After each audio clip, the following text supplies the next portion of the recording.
If you've been told you have a winging scapula or scapular dyskinesis, then there are some important things that you need to know and also what's important just to forget about. Coach E from Precision Movement here, and today we're going to talk shoulder and specifically the scapula, which is a big part of your shoulder. And if you've ever been told you have winging scapula or you think you have it, or scapular dyskinesis, which means altered dysfunctional movement of the scapula, then this video is going to help you out. First up, we got to understand what the scapula is and how it's supposed to function. So the scapula is also known as the shoulder blade, and it sits right on top of your rib cage. And it's very unique in that it basically just floats on your rib cage here, and it's got a bunch of different muscular attachments. I think there's 17 muscular attachments to the scapula.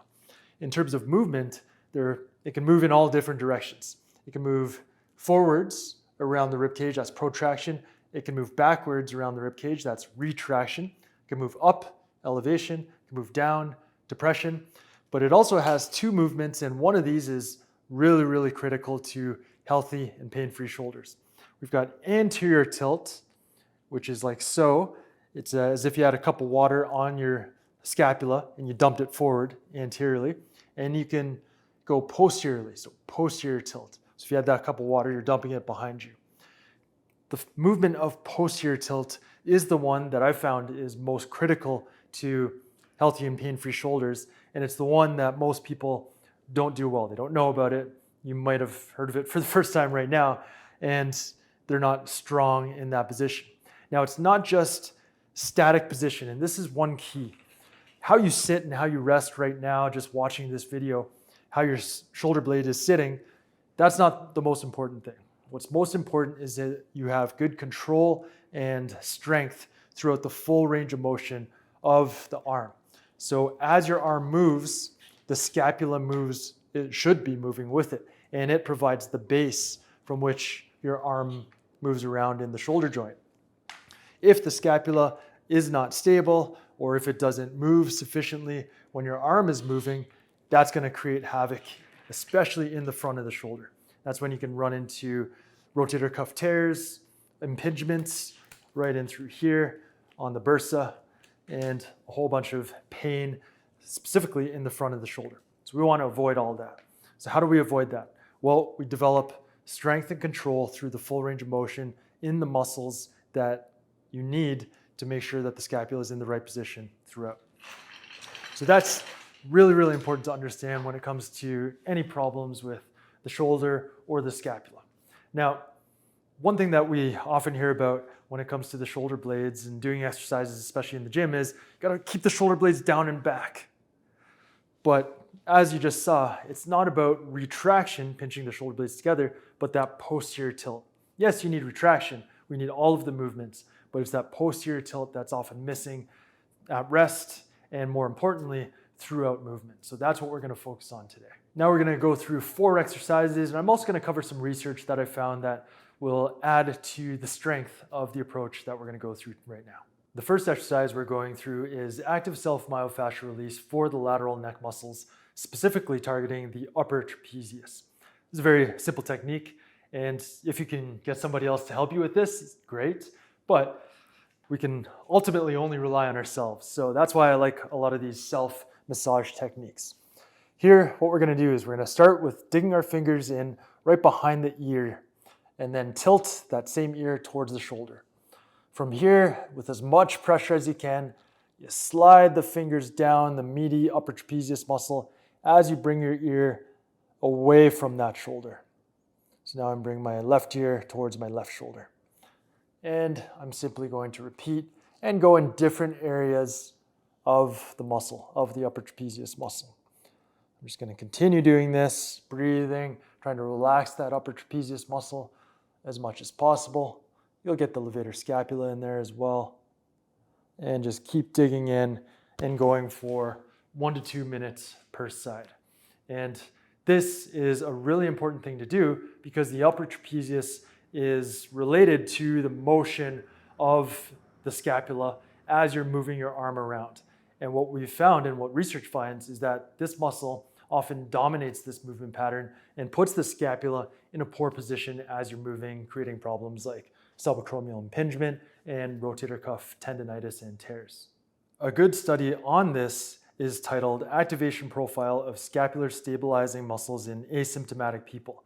Does scapular dyskinesis have an impact on it? An important finding that the researchers discovered was that there was a significant increase in the upper trapezius and lower trapezius and the upper trapezius versus serratus anterior ratios in those with scapular dyskinesia. What this means is that the upper trapezius was working more relative to the lower trapezius and the serratus anterior in those that had that dyskinesis, that poor movement of the scapula when the arm is moving around. While these people were asymptomatic in the study, this can lead to those problems that I talked about before, subacromial bursitis, rotator cuff tendonitis and tears, and just general pain in the shoulder there.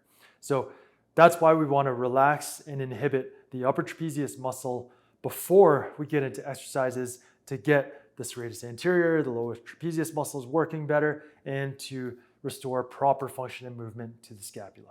The second exercise we're going to go through today to deal with scapular winging or dyskinesis is called the Slumpy Serratus Activator.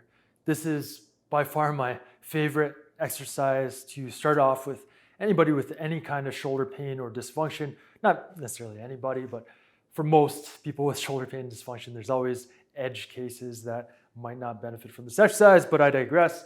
If you've got general shoulder pain and you're not thinking that you've got to go to the ER, then give this exercise a shot. Start off with bad posture. That's getting your body into the C shape, rounding the shoulders, jutting the head forward.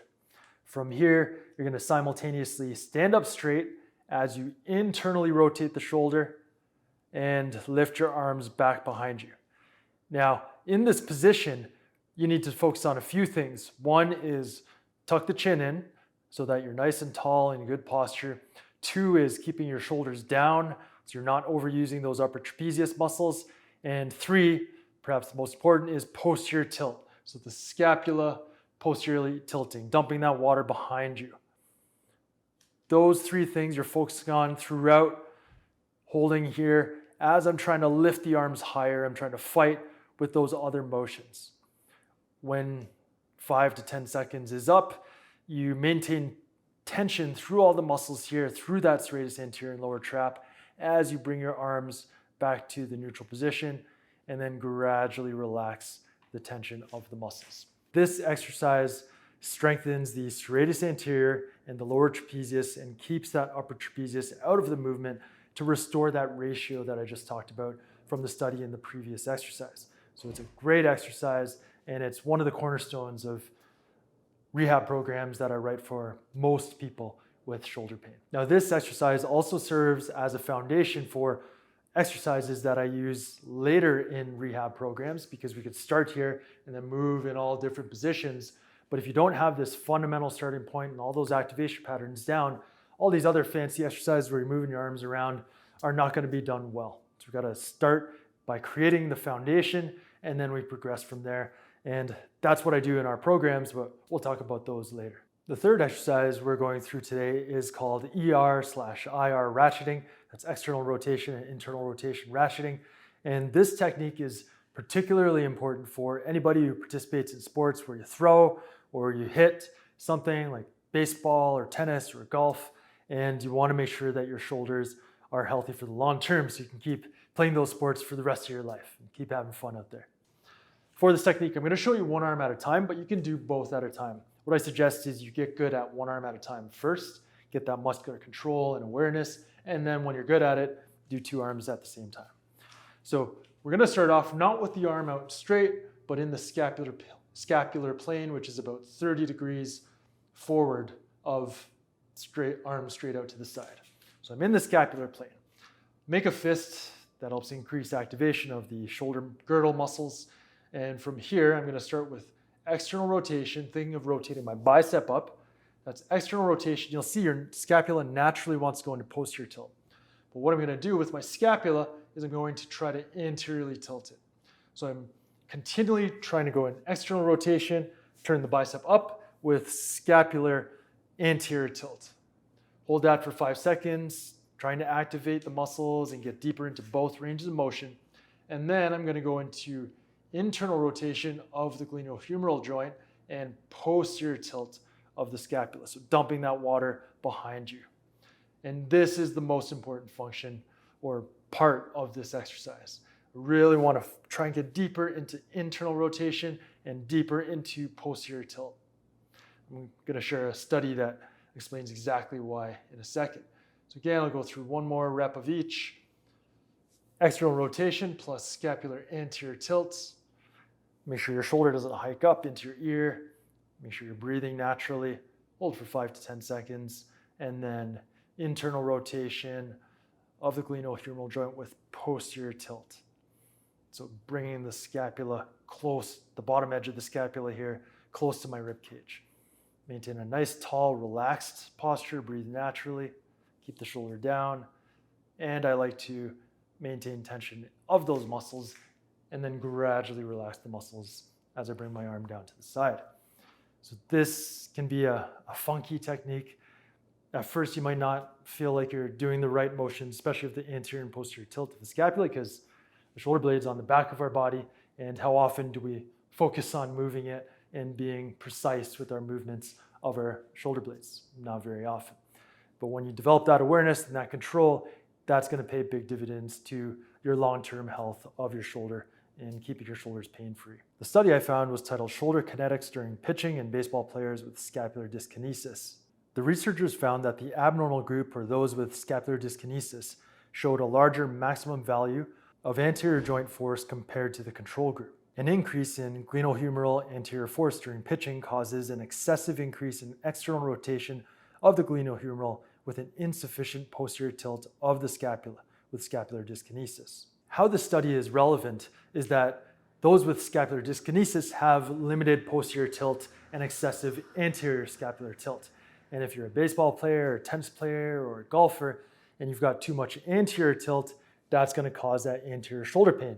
And the study showed that there's excessive anterior forces on the shoulder when you've got that dyskinesis. Now, the study also goes to show that the traditional approach to shoulder problems, anterior shoulder pain, or rotator cuff tears and tendonitis, which is to focus on the internal and external rotation.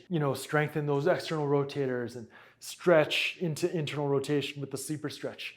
That approach ignores what's most important, which is restoring that posterior tilt where you don't need as much strength through the external rotators, or you don't need as much range of motion through the rotation of the glenohumeral joint.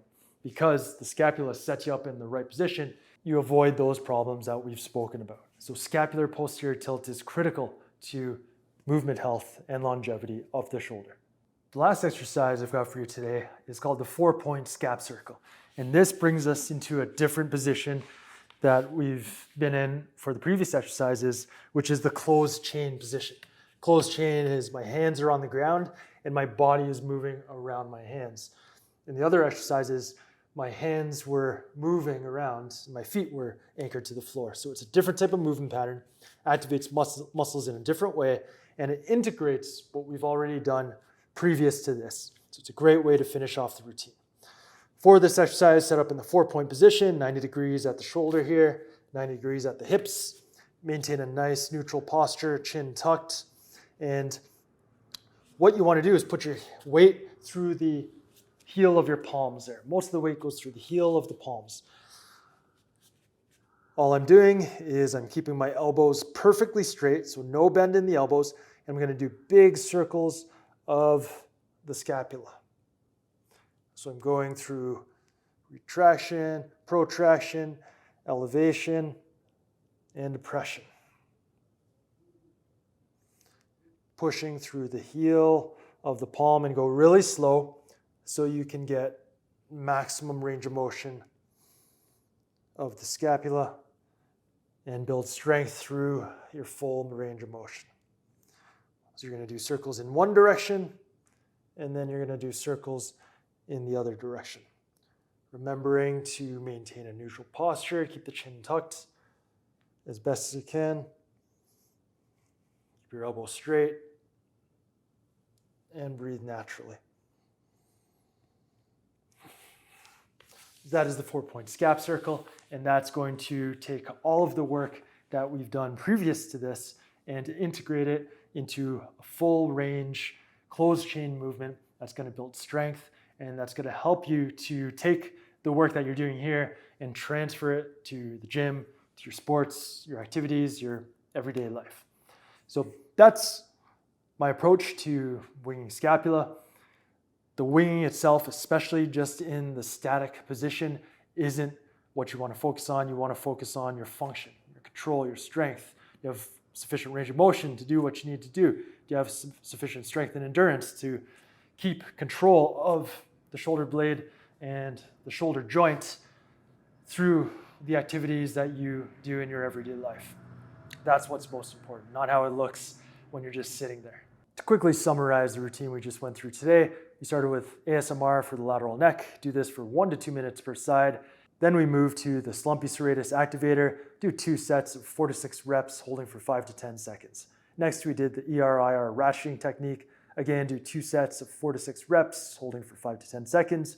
And we finished off with 4-point scap circles. You do 2 to 3 sets, 5 reps, and do 5 circles in each direction. So in this video, I've given you 4 great exercises that will help, but this video is just meant to open you up to my approach and the approach that I believe will set you up for long-term success. But because I didn't want to make this a 30-minute video, but because I want to educate you, but while at the same time not make this a 45-minute video, we didn't even touch on the role of thoracic spine posture or the role of the pec minor or how to progress these exercises to sufficiently build endurance and strength. And that's contained in other videos that I've got here on YouTube, which you can check out here. And it's also contained more comprehensively and laid out in an easy to follow approach in our shoulder pain solution program. So if you've got any shoulder pain, I highly suggest you check this program out and grab it because it's worked for many people before and it'll work for you too. Thanks for watching. We'll see you soon. Peace.